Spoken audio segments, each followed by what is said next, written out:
Здравствуйте, мои дорогие! Сегодняшний таро-прогноз для скорпионов на первую половину месяца июня. Давайте посмотрим, что скорпиончиков ожидает, какие вам карты сегодня выпадут в нашем раскладе. Напоминаю, что это общий таро-прогноз, что он не личный, не персональный. Надеюсь, большинству из смотрящих это видео этот расклад подойдет, окажется полезным. Ну и вы найдете много общего, схожего с конкретно вашей ситуацией. Давайте посмотрим, что же вас ожидает и какие у вас карты сегодня выпадут, какие будут комбинации этих карт у нас здесь сегодня. Кстати, кто еще не подписан, можете подписаться на мой YouTube канал, чтобы не пропустить в дальнейшем мои расклады, если они вам подходят, если они вам нравятся, соответственно. Итак, начнем. Давайте посмотрим, какие карты у вас выпадают. Карта четверка жезлов. Первая карта. Карта, делающая акцент на семье, на семейных каких-то вопросах, на всем, что связано с социальным взаимодействием. Возможно, даже если речь идет не о семье, то для вас важны будут взаимоотношения с другими людьми. То есть здесь будет важно то сообщество, в котором вы обычно проводите время, ваши друзья, ваш коллектив, если они сильно вам близки, да, и могут оказать значительное влияние на состояние там, вашей души, гармонии, мира.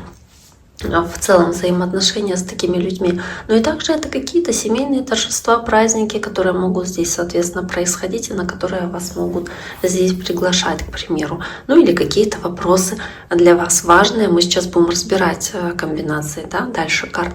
Может быть, что-то будет связано с тем, чтобы обеспечить гармонию, мир дома, желание, чтобы вот такая ситуация спокойная, гармоничная у вас была, соответственно, там, где вы живете.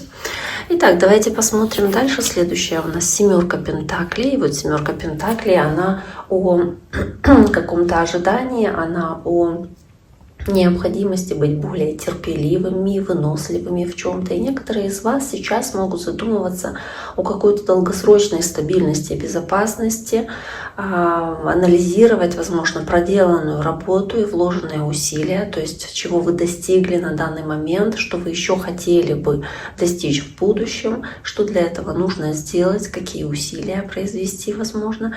И что-то в таком духе, то есть оценка вложенных результатов, чтобы понять, сколько еще вложить для получения какого-то урожая, да, в том деле, которым вы занимаетесь. И дальше есть девятка жезлов, в ней очень много защитной реакции и необходимости от чего-то травматичного, возможно, себя защитить, отгородить. Возможно, вы пытаетесь постоянно работать, оправдывая ожидания, или просто чувствовать себя настороже постоянно, да, и как-то себя отгораживать от негатива, вовлекаясь в работу, допустим, потому что вы могли в непростом цикле находиться, от этого могли сильно устать, и сейчас просто хочется уже завершить какое-то начатое дело, чтобы не бросать на полпути какую-то вещь для вас, потому что вы много труда в это вложили, много усилий, вам есть за что быть благодарными, уже есть чем похвастаться, но еще понимаете, что это не весь результат, это еще не финал, и вы хотите что-то начатое довести до конца. Поэтому для вас эта девятка жезлов, она как рывок перед финишем, да, когда вы можете наконец-то вот еще шаг сделать и уже достичь результата. Но для этого нужно приложить еще усилия. И вы сейчас осознаете, сколько уже усилий вы приложили, то есть оцениваете эту ситуацию, в которой вы находитесь. Возможно, некоторые из вас задумываются о том, стоит ли, допустим, дальше продолжать вкладываться во что-то или вкладывать в себя или свои ресурсы, или там свои эмоции в этот путь, который вы выбрали. Возможно, кто-то думает о переменах важных, возможно, вы ищете более глубокий смысл и цель в том, что вы делаете здесь. И тут же карта отшельника, может быть, вы даже смысл жизни в чем-то ищете, не знаю, карта отшельника, то есть ищете свой вот этот цвет фонаря, да, который на этой карте есть. Вы можете анализировать глубоко происходящее в вашей жизни, вы можете искать какую-то для вас истину важную или какой-то глубокий смысл, цель в чем-то.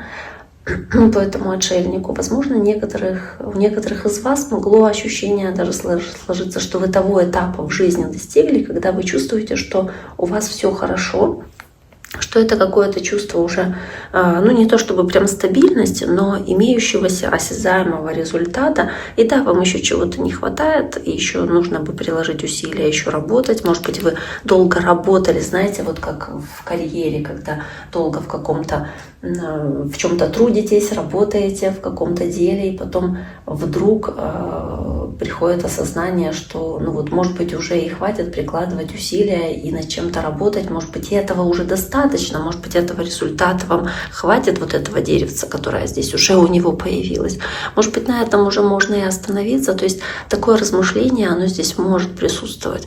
Но при этом, опять-таки, у вас скорее все-таки есть понимание, что нужно бы еще над чем-то поработать, и еще это не финал, и как бы ни было тяжело, и как бы вы не устали, но вам еще нужно немножечко постараться будет, может быть, перед выходом на пенсию, допустим, да, если смотрят люди постарше, то есть, что вот мне еще там годик поработать или два, и вот я выйду на пенсию тогда, то есть, ну вот как-то так может быть, или что-то вроде, вот я сейчас работаю там на одной должности, оставаться на ней, вот довольствоваться тем результатом, который есть, или еще приложить усилия для повышения какого-то. Стоит это делать или не стоит?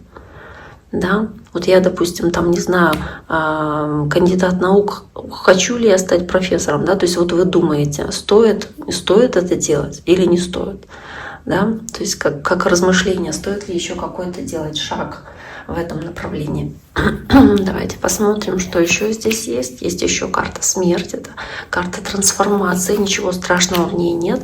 И страшный суд, кстати, тоже по сути это как карта трансформации, изменения, потому что страшный суд — это принятие решения здесь важного. И здесь решение что-то закончить, что-то завершить или просто трансформировать, поменять свое отношение и продолжать дальше над чем-то работать. Здесь по карте страшный суд, здесь действительно могут быть размышления, опять-таки, о смысле жизни. Здесь, ну, знаете, карта, кстати, ваша карта Скорпиона, это карта смерть.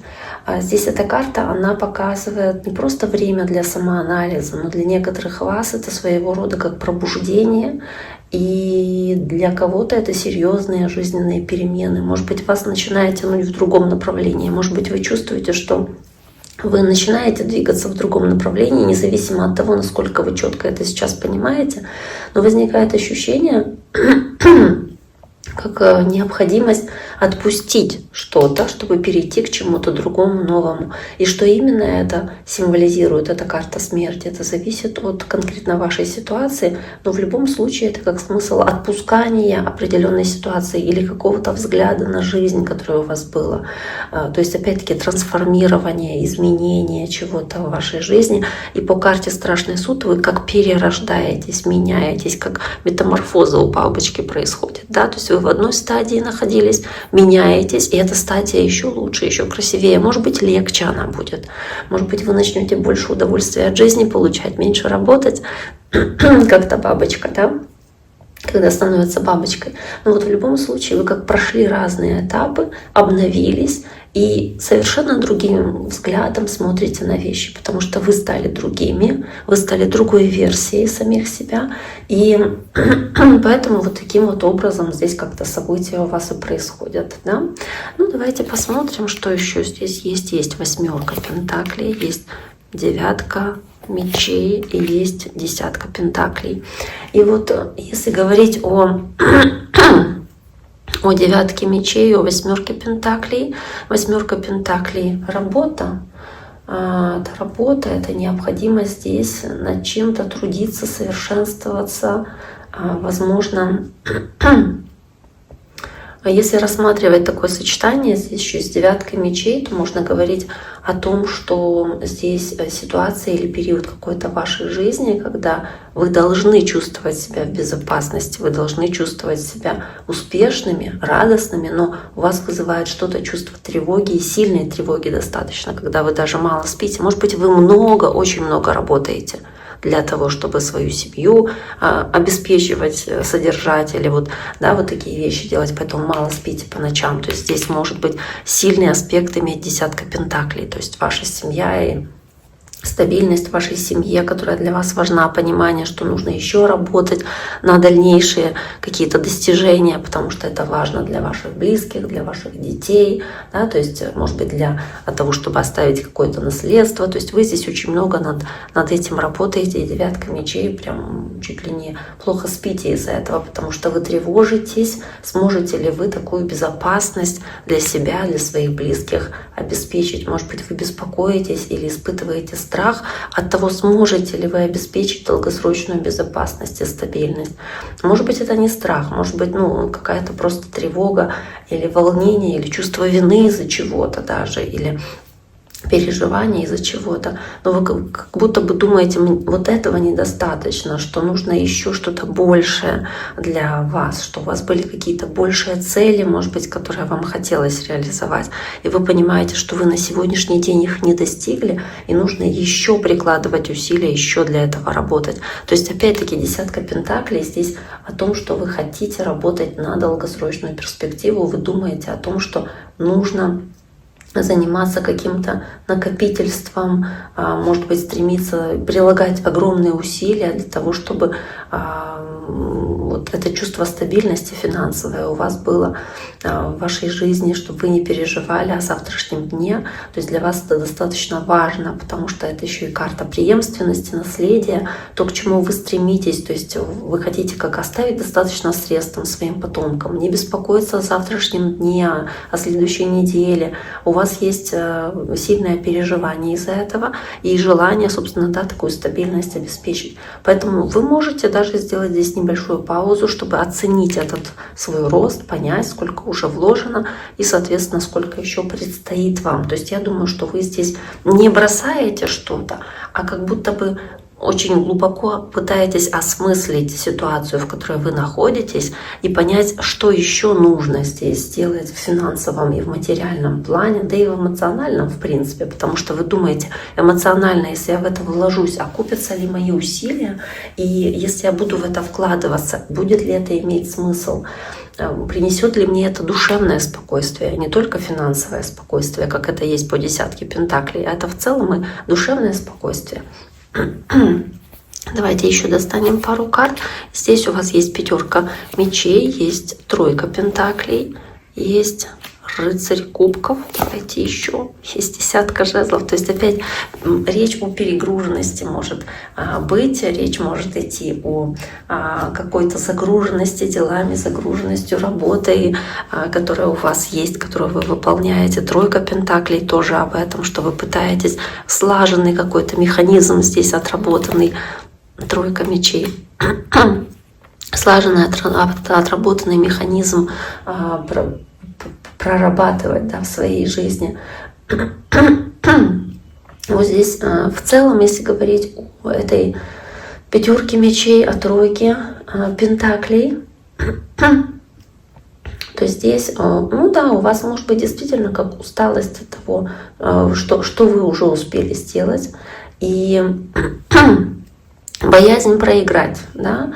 Боязнь, что то, во что вы вложились уже, да, что вы недостаточно получили, и кто-то может посчитать вас неудачником, да, что вы не победили, не смогли, не сделали, поэтому вы пытаетесь сейчас подтянуть со всех концов все свои возможности, которые есть, чтобы доработать что-то или доделать. Вы стараетесь, даже если вы перегружены, да, как бы вам это ни было тяжело, и тут тройка мечей, разбивающее сердце, как бы это ни было сложно, но стараетесь как будто бы перепрыгнуть, выше головы прыгнуть, да, выше своей головы прыгнуть, что-то над чем-то поработать или что-то такое сделать, чтобы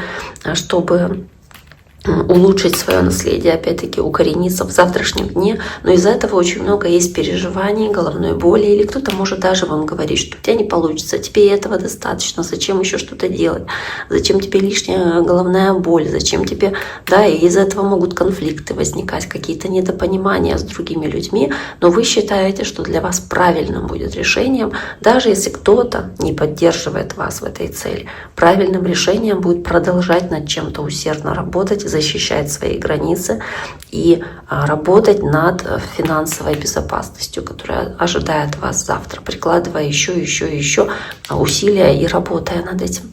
Итак, дорогие мои скорпиончики, на этом сегодняшний Таро прогноз на первую половину месяца июня для вашего знака зодиака мы завершаем.